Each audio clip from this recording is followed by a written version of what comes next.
എന്തിന് ഭരണകൂടം ജനങ്ങളെ ഇങ്ങനെ പരിഭ്രാന്തിയിലാക്കുന്നു? ഇതിന് രണ്ടുദ്ദേശങ്ങളായിരുന്നു ഉണ്ടായിരുന്നത്. ഒന്ന്, അതായത് ബ്രിട്ടീഷുകാരുടെ തന്ത്രമായിരുന്നല്ലോ ഭിന്നിപ്പിച്ച് ഭരിക്കുക. ബ്രിട്ടീഷുകാരത് വളരെ തന്ത്രപൂർവ്വം നടപ്പാക്കി. കഴ്സൺ പ്രഭു 1905 ഭിന്നിപ്പിച്ച് ഭരിക്കുന്നതിനുള്ള തന്ത്രം പാസാക്കി എടുത്തു.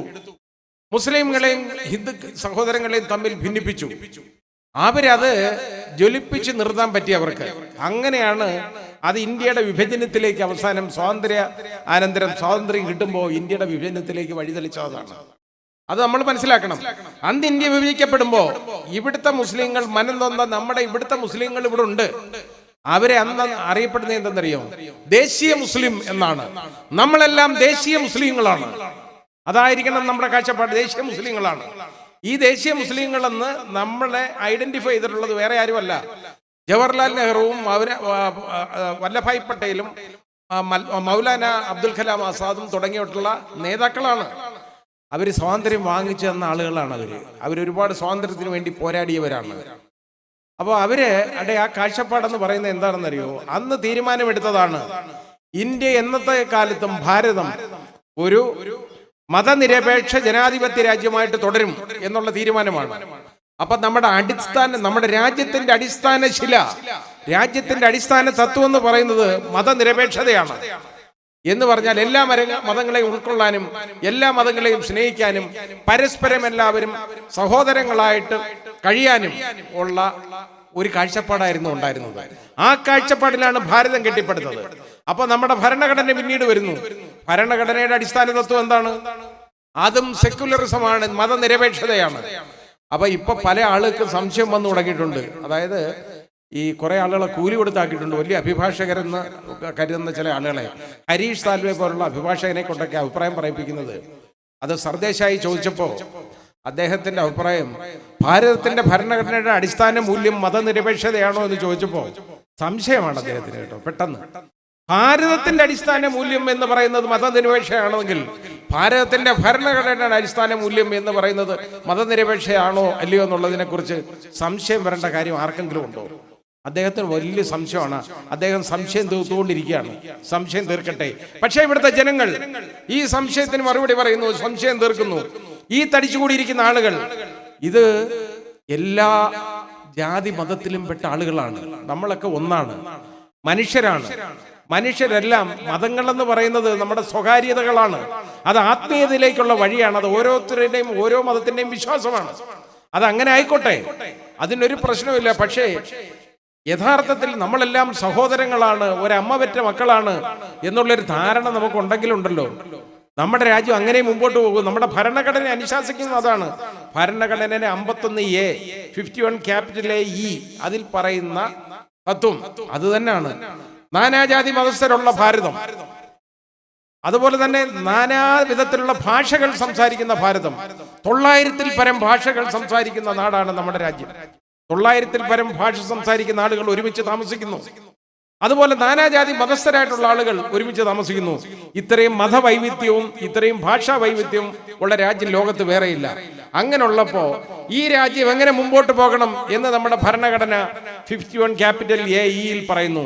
അത് പൊതുവായ സാഹോദര്യത്തിലൂടെ മാത്രമേ മുന്നോട്ട് പോവുകയുള്ളൂ എന്നാണ് ഭരണഘടന പറയുന്ന കോമൺ ബ്രദർഹുഡ്. ആ കോമൺ ബ്രദർഹുഡ്, പൊതുവായ സാഹോദര്യം, അതാണ് നമ്മൾ ഇന്ന് തെരുവിൽ കാണുന്നത്. അതാണ് നമ്മൾ യഥാർത്ഥത്തിൽ കാണുന്നത്.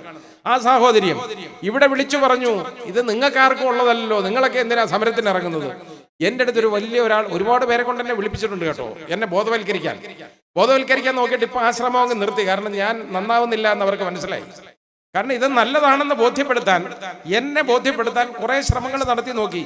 വലിയ വലിയ ആൾക്കാരാണ് വിളിച്ചത്. എന്താണ് പ്രശ്നം? ഒരു പ്രശ്നമില്ലല്ലോ. ഇതിലെ മുസ്ലിങ്ങൾക്ക് എന്താ പ്രശ്നം? ഒരാൾ ചോദിച്ചാണ്. ഞാൻ പറഞ്ഞു, മുസ്ലിങ്ങൾക്ക് ഇപ്പൊ പ്രശ്നമൊന്നുമില്ല, പക്ഷെ പ്രശ്നം ഉടനെ ഉണ്ടാവും. അല്ല, ഇവിടുത്തെ പൗരന്മാർക്ക് എന്തെങ്കിലും പ്രശ്നം ഉണ്ടാവും? ഞാൻ പറഞ്ഞു, ഇപ്പൊ ഇത് കണ്ടാൽ കുഴപ്പമൊന്നും വരത്തില്ല, പക്ഷെ ഇവിടുത്തെ പൗരന്മാർക്ക് യഥാർത്ഥത്തിൽ പ്രശ്നം വരും. എല്ലാ വിദേശ രാജ്യങ്ങളും അവിടുത്തെ പൗരന്മാർക്ക് പറഞ്ഞേക്കുന്നത് അങ്ങോട്ട് പോകണ്ട, ടൂറിസം, നിങ്ങൾ എവിടെങ്കിലും സന്ദർശിക്കാൻ പോകേണ്ട കാര്യമില്ല, പോകാൻ പാടില്ല, കാരണം ഇവിടെ നടക്കുന്ന ബഹളമാണ്. ഇതാണ് കാര്യം.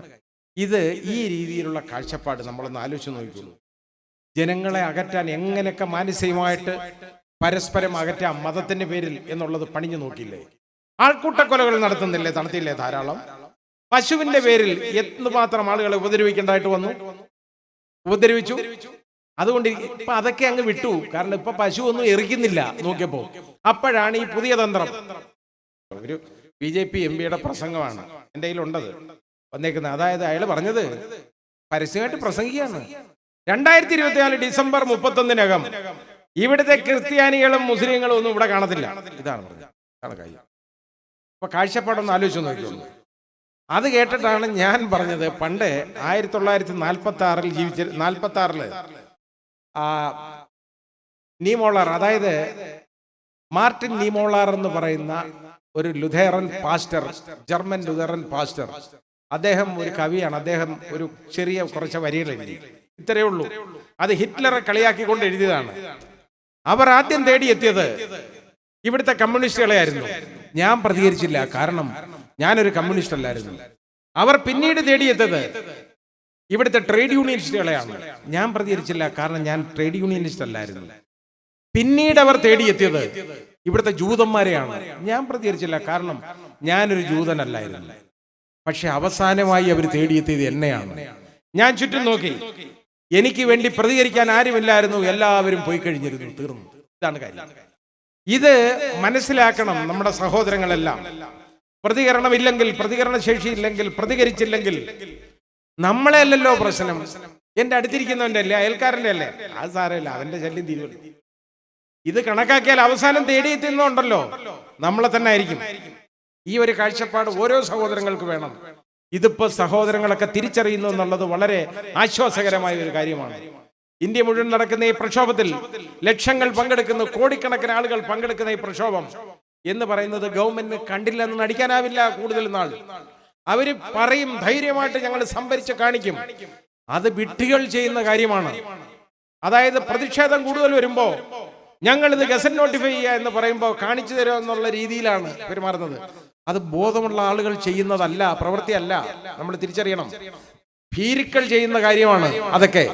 അതുകൊണ്ടൊന്നും പരാജയപ്പെടാൻ പാടില്ല ജനങ്ങളുടെ അവകാശങ്ങൾ.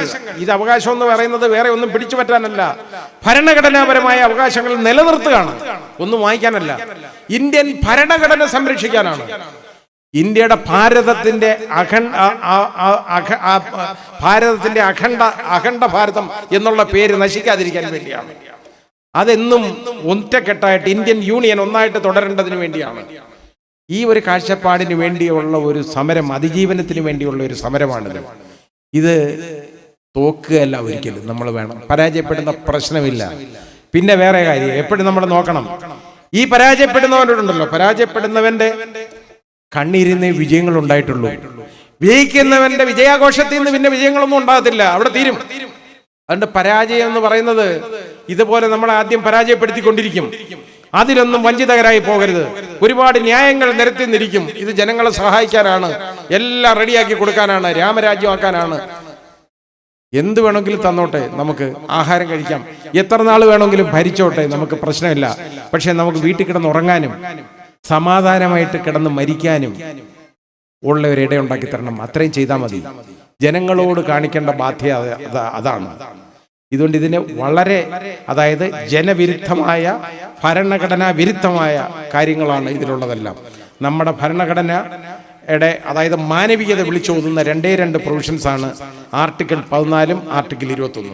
ആ 14 അനുസരിച്ച് എല്ലാ വ്യക്തികൾക്കും നിയമത്തിന്റെ, നമ്മുടെ രാജ്യത്ത്, നമ്മുടെ മണ്ണിൽ, അതായത് സോയിൽ, നമ്മുടെ മണ്ണിൽ എല്ലാ വ്യക്തികൾക്കും, പൗരന്മാർക്കല്ല, എല്ലാ വ്യക്തികൾക്കും, അതായത് നിയമത്തിന്റെ മുൻപിൽ തുല്യതയും നിയമത്തിന്റെ തുല്യ പരിരക്ഷയ്ക്കും അവകാശമുണ്ട്.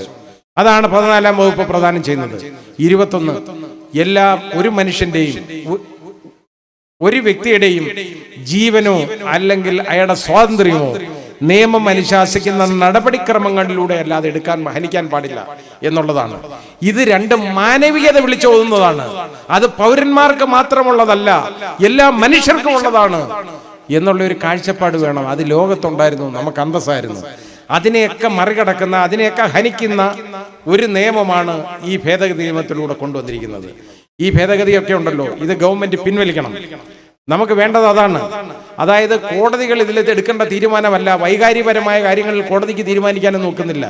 അതുകൊണ്ട് ഈ കോടതിയുടെ തീരുമാനം നമ്മൾ ഇത് നോക്കേണ്ട കാര്യമില്ല. കോടതി അത് ഭരണഘടനാ വിരുദ്ധമാണോ അല്ലയോ എന്ന് പറഞ്ഞിരിക്കട്ടെ.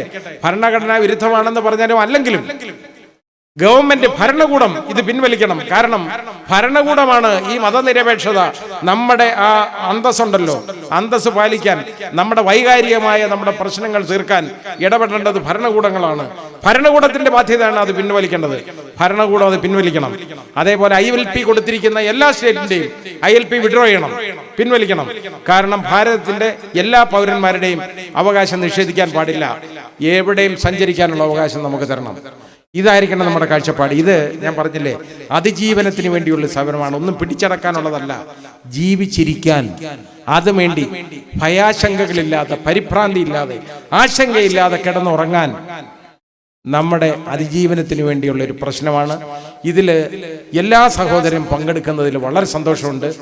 ഇത് നമ്മളൊന്ന് തിരിച്ചറിയണം. എല്ലാവരും നമ്മളോടൊപ്പമുണ്ട്, നമ്മളും എല്ലാവരോടൊപ്പം ഉണ്ടായിരിക്കണം.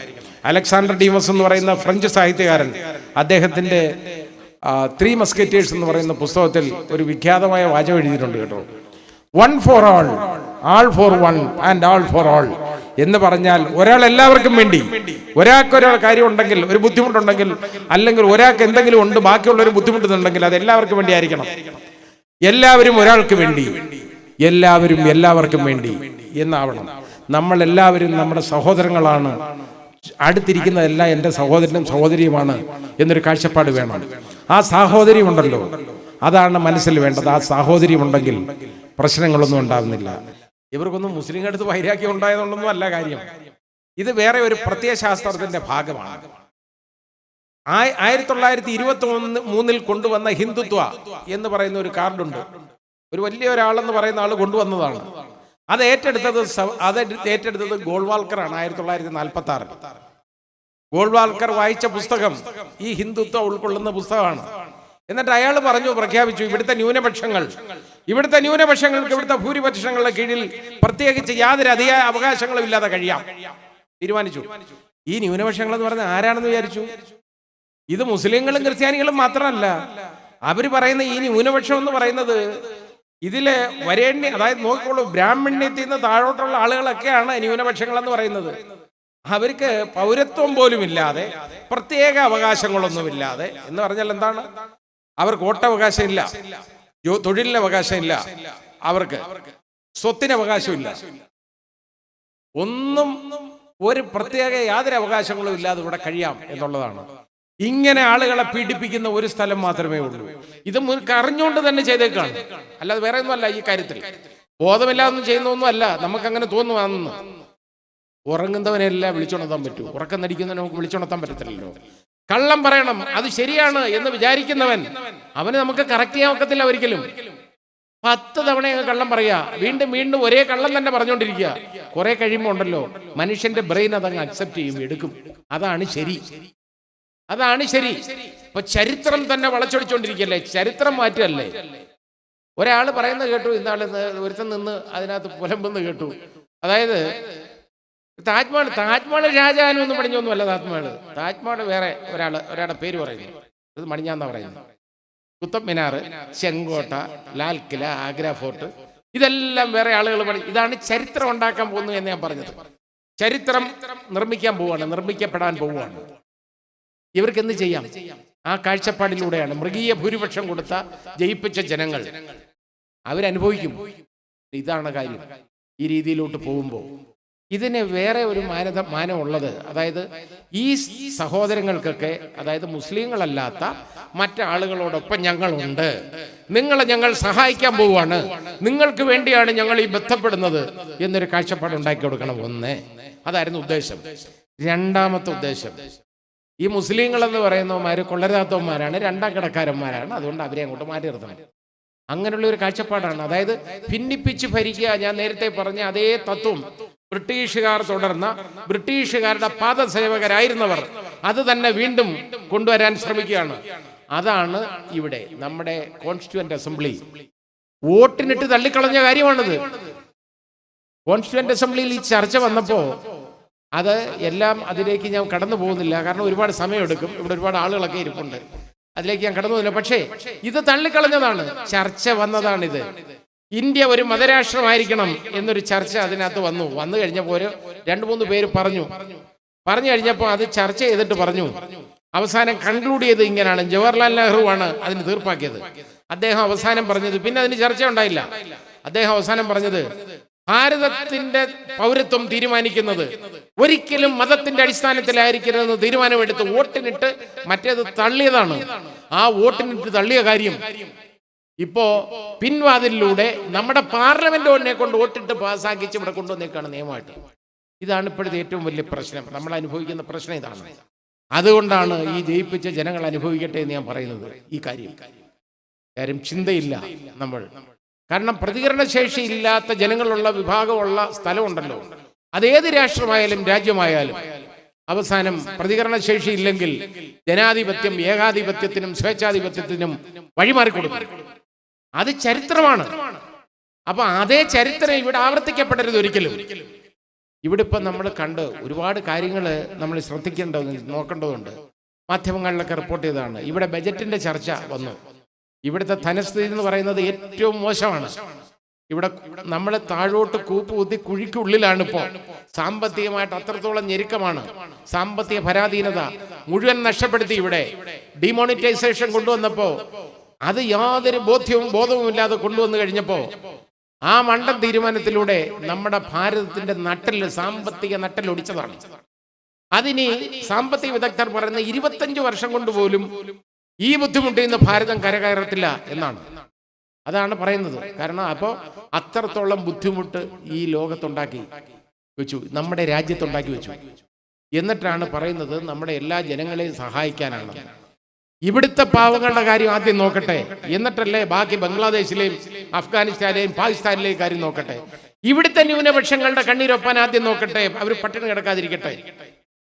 ഇവിടെ നമ്മുടെ ഭരണഘടനയെ അനുശാസിക്കുന്ന അവകാശമാണല്ലോ ജീവിക്കാനുള്ള അവകാശം, റൈറ്റ് ടു ലൈഫ്. 21ാം അനുച്ഛേദം പറയുന്നു ഭരണഘടന, ജീവിക്കാനുള്ള അവകാശം. ആ ജീവിക്കാനുള്ള അവകാശം എന്ന് പറയുന്നത് എന്താണെന്നറിയോ? അതിനകത്ത് 5 കാര്യങ്ങളാണ്: ആഹാരം, പാർപ്പിടം, വസ്ത്രം, ആരോഗ്യ സംരക്ഷണം, വിദ്യാഭ്യാസം. ഇത് 5 ഇതിനെ ഓരോ പൗരനും, അതുപോലെ തന്നെ ഇന്ത്യയിലെ ഓരോ വ്യക്തിക്കും, പൗരനല്ല വ്യക്തിക്ക് അവകാശമുള്ളതാണ് ഈ റൈറ്റ് ടു ലൈഫ്.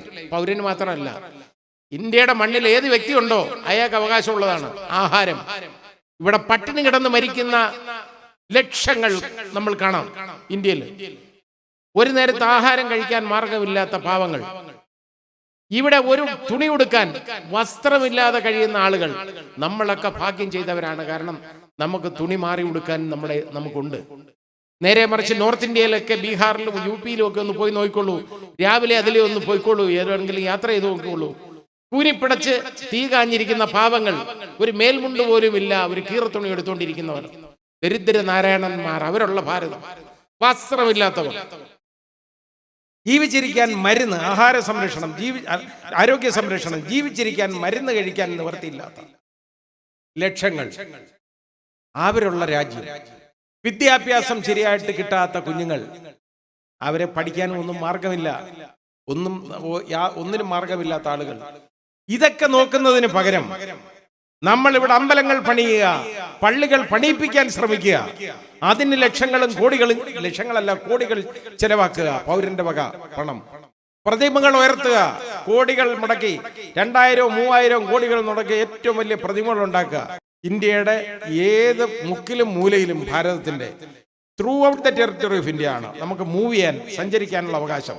ആ സ്വാതന്ത്ര്യം ഇപ്പോൾ ഉണ്ടോ ഏതെങ്കിലും പൗരന്? ആ സ്വാതന്ത്ര്യമൊക്കെ നഷ്ടപ്പെട്ടു. എല്ലാ മൗലികാവകാശങ്ങളും നഷ്ടപ്പെടുത്തിക്കൊണ്ടിരിക്കുകയാണ്. അതുപോലെ എല്ലാ ഭരണകൂട സ്ഥാപനങ്ങളും, എല്ലാ ഭരണഘടനാ സ്ഥാപനങ്ങളും തകർക്കപ്പെട്ടിരിക്കുകയാണ്. അതെല്ലാം ഗവൺമെന്റ് ഡിപ്പാർട്ട്മെന്റുകളായിട്ട് അധപ്പതിക്കുന്നു എന്നുള്ളതാണ് ഏറ്റവും സങ്കടകരം. അപ്പൊ മനുഷ്യന് എവിടുന്ന് നീതി കിട്ടും? എവിടുന്നാണ് ഈ പാവപ്പെട്ടവന്റെ കണ്ണീര് ആര് തുടയ്ക്കും? അതിന് പകരം ഇതേപോലുള്ള മണ്ടൻ തീരുമാനങ്ങൾ രാത്രിയുടെ മറവിൽ കൊണ്ടുവരികയാണ്. അത് രാത്രിയുടെ മറവിൽ അത് നടപ്പാക്കാൻ വേണ്ടി നോട്ടിഫിക്കേഷൻ പോലും രാത്രിയിലാണ് വേണ്ടത്.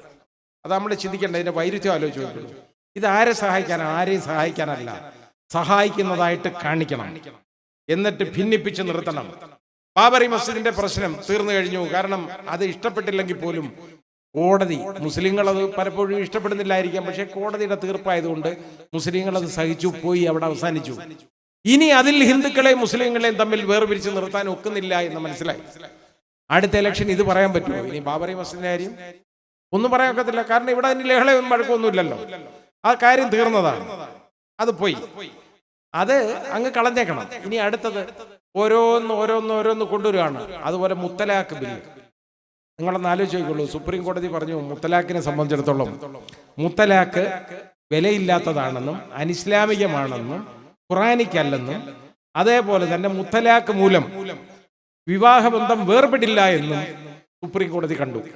സുപ്രീം കോടതി പ്രഖ്യാപിച്ചതാണ്, അതോടുകൂടി അത് തീർന്നതാണ്.